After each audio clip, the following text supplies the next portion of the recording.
दोस्तों, हमारे चैनल ज्ञान दर्पण एमएस में आप सभी लोगों का बहुत बहुत स्वागत है। यदि आप हमारे चैनल पर नए हैं तो हमारे चैनल को सब्सक्राइब कर दें, बेल आइकन को दबाना ना भूलें ताकि आने वाली हर वीडियो का नोटिफिकेशन आप लोगों तक सबसे पहले पहुंच सके। सभी भाइयों को राधे राधे, जय श्री कृष्ण। तो आइए दोस्तों, समझते हैं आज का टॉपिक है, इस संसार में दो ही मूर्ख हैं, इस संसार में दो ही गरीब हैं, इस संसार में दो ही यात्री हैं और इस संसार में दो ही गवार हैं। बहुत ही ज्ञानवर्धक और पारिवारिक टॉपिक है दोस्तों। तो एक कहानी के माध्यम से आज के टॉपिक को आइए सॉल्व करते हैं। एक नगर में एक धनवान व्यक्ति रहा करता था। उसका एक पुत्र था और उसकी एक पुत्र वधू थी। उसका पुत्र एक विदेश यात्रा पर गया हुआ था और वह धनवान व्यक्ति अपनी पुत्र वधू के साथ में अपने घर में रह रहा था।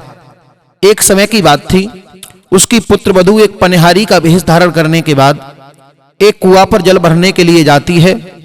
जैसे ही रस्सी को कुएं में डालती है गड्ढे में बांध करके, और जैसे ही जल को बाहर निकालती है और जल भरने के बाद में अपने सिर पर रखने ही वाली थी, तब तक क्या देखा कि एक व्यक्ति आ जाता है।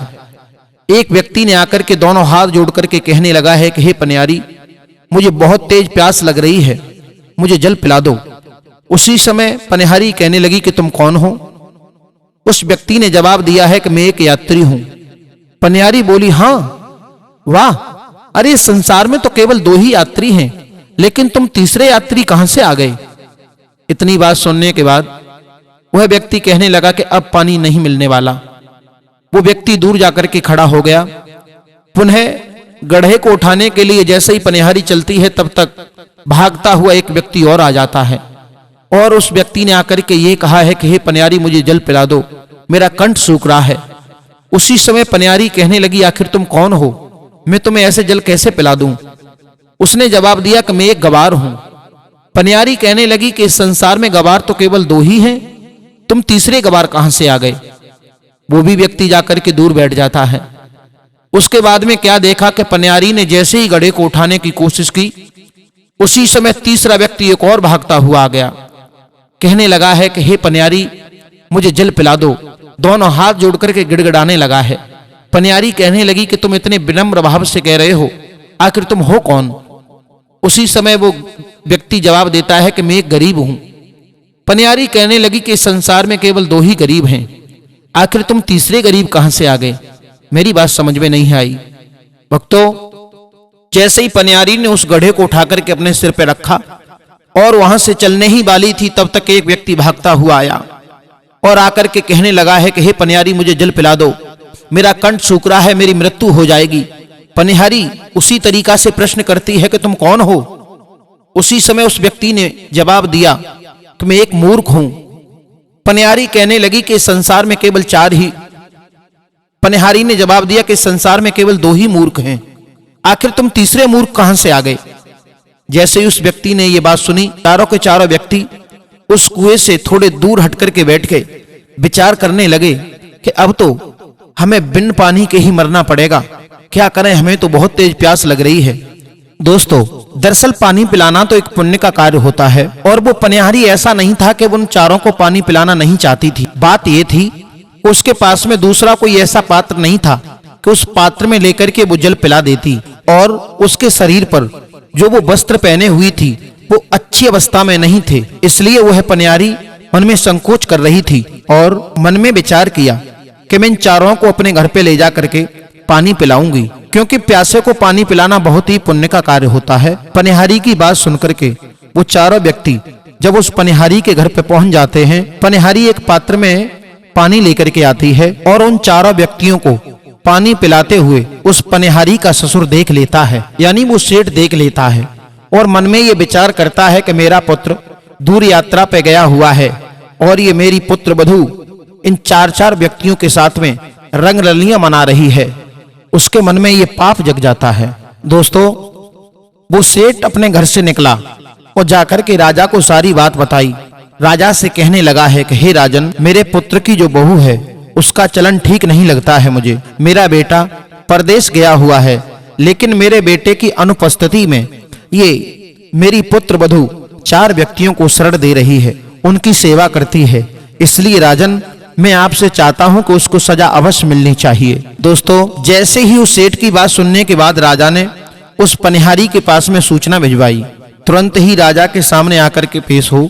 जैसे ही जब ये सूचना पनिहारी को मालूम पड़ी कि उसे राजा ने बुलाया है, तो उसी समय पनिहारी तो नहीं गई, लेकिन पनिहारी ने उसी के हाथों जो सूचना देने के लिए आया था, उसी के हाथों एक खबर भेज दी और ये कह दिया कि आखिर राजन मुझे किस रूप में बुलाना चाहते हैं, बेटी के रूप में बुलाया है या बहू के रूप में बुलाया है या फिर किसी अन्य रूप में बुलाया है। दोस्तों, जब ये सूचना राजा को वापस दी गई, उसी समय राजा ने एक पालकी भेजी और ये कहा कि इस पालकी में उसे बिठा करके लाओ, क्योंकि उसे एक बहू के रूप में यहाँ पर बुलाया गया है। दोस्तों, जब पालकी में बैठने के बाद में वो पनिहारी राजा के दरबार में जाती है और जैसे ही राजा के सामने पेश होती है, उसी समय राजा कहने लगा है कि एक बात बताओ, जब तुम्हारा पति तुम्हारे घर पे नहीं है तो तुम गैर मर्दों को घर में क्यों शरण देती हो, घर में उन्हें क्यों बुलाती हो, अपने घर पर क्यों पानी पिलाती हो? तुम्हें इस कार्य का दंड मिलना चाहिए। राजा की बात सुनने के बाद में पनिहारी कहने लगी, हे राजन, इसमें मेरा कोई दोष नहीं है, मेरा इसमें कोई कसूर नहीं है। मैं तो कुएं पर जल भरने के लिए गई थी, ये चारों व्यक्ति उस कुएं पर पानी पीने के लिए आए थे। इन्होंने वहां पर मुझसे पानी मांगा, लेकिन मेरे पास में ऐसा वहां पर कोई पात्र नहीं था, उस पात्र से मैं इन चारों को पानी पिला सकती, और मेरे शरीर पर ठीक वस्त्र भी नहीं थे, इसलिए मैं मन में संकोच कर रही थी। इसलिए मैंने इन्हें बहकाने के लिए ऐसे प्रश्न किए जिससे उसका ये उत्तर न दे सके, और ये प्यासे ही वहां से आगे बढ़ने लगे। मैंने मन में ये सोचा, यदि ये चारों व्यक्ति प्यासे यहाँ से जाते हैं तो मेरे द्वारा ये अनर्थ हो जाएगा, क्योंकि जल पिलाना बहुत बड़ा पुण्य का कार्य होता है। इसलिए राजन, मैं इन्हें अपने घर पे ले आई। इसीलिए ये चारों व्यक्ति मेरे साथ में वहां से चले आए और मैंने घर पे लाकर के इन चारों व्यक्तियों को पानी पिला दिया। पानी पिलाते हुए मेरे ससुर जी ने, यानी हमारे पिताजी ने हमें देख लिया। इसमें मैंने क्या गलत किया? अब राजन, आप जो भी सजा सुनाना चाहें वो सुना सकते हैं। उसी समय राजा कहने लगा, आखिर हम ये जानना चाहते हैं, जो आपने इन चारों व्यक्तियों से प्रश्न किए, उन प्रश्नों को भरे दरबार में पेश किया जाए। आखिर तुमने ऐसे कौन से 4 प्रश्न पूछे थे जो ये 4 प्रश्नों का उत्तर न दे सके? हे राजन, पहला व्यक्ति जब मेरे पास में पानी पीने के लिए आया तो मैंने उस व्यक्ति से पूछा कि तुम कौन हो? तो उसने ये कहा कि मैं मूर्ख हूं। तो मैंने जवाब दिया कि संसार में मूर्ख तो केवल 2 ही हैं, आखिर तुम तीसरे मूर्ख कौन से हो? इसी प्रकार जब दूसरा व्यक्ति मेरे पास में आया तो मैंने पूछा कि तुम कौन हो? तो वो कहने लगा कि मैं एक यात्री हूं। उसी प्रकार से तीसरा व्यक्ति मेरे पास में आया, मैंने उससे भी पूछा कि तुम कौन हो? वो कहने लगा कि मैं एक गरीब हूं। चौथा व्यक्ति मेरे पास में आया, मैंने उससे भी यही प्रश्न किया कि तुम कौन हो? वो कहने लगा कि मैं एक गवार हूं। मैंने ये कहा कि आखिर गवार तो केवल 2 ही हैं, तुम तीसरे गवार कहां से आ गए? लेकिन ये चारों मेरे प्रश्न का उत्तर न दे सके और ये प्यासे ही वहां से आगे जाने लगे। उसी समय इन चारों को मैं अपने घर पे लेकर के आई और मैंने इन्हें पानी पिलाया, क्योंकि वहां पर मेरे पास में ऐसा कोई पात्र नहीं था, उस पात्र से मैं इन चारों को जल पिला सकती थी, और मेरे शरीर पर ठीक वस्त्र भी नहीं थे, इसलिए राजन में संकोच भी कर रही थी। उसी समय पनिहारी की बात सुनने के बाद राजा आश्चर्य में पड़ गया, क्योंकि ये चारों प्रश्नों के उत्तर उसकी भी समझ में नहीं आ रहे थे। उसी समय राजा कहने लगा, आखिर पनिहारी, जो प्रश्न तुमने इन्हें पूछे हैं, इन प्रश्नों का उत्तर तुम्हें तो भली भांति आता होगा, आखिर तुम ही बताओ, आखिर इन चारों प्रश्नों का उत्तर क्या है? उसी समय पनिहारी कहने लगी कि राजन, मैं प्रश्नों के उत्तर तो बता दूंगी, लेकिन उन प्रश्नों के उत्तर के बदले में तुम्हें मुझे माफ करना पड़ेगा। उसी समय राजा ने ये कहा है कि ठीक है, मैंने तुम्हें माफ किया, लेकिन तुम इन चारों प्रश्नों के उत्तर बताओ। राजा की बात से सहमत होकर के पनिहारी कहने लगी कि हे राजन, इस संसार में यात्री तो केवल 2 ही हैं, सूर्य और चंद्रमा, और इस संसार में गवार भी 2 ही हैं, भोजन और पानी, जो कि बिना किसी कारण प्राणी के पीछे पीछे घूमते रहते हैं। और इस संसार में गरीब भी केवल 2 ही हैं, एक है घर की बहू और एक है गाय। इन 3 प्रश्नों का उत्तर तो उस पनिहारी ने दे दिया। जैसे ही चौथे प्रश्न का नंबर आया, पनिहारी शांत हो गई। राजा कहने लगा है कि पनिहारी, अभी तुम्हारे 3 ही प्रश्नों का उत्तर आया है, एक प्रश्न का उत्तर अभी तुमने नहीं दिया है। उस प्रश्न का भी उत्तर बताओ, आखिर तुम शांत क्यों हो गई?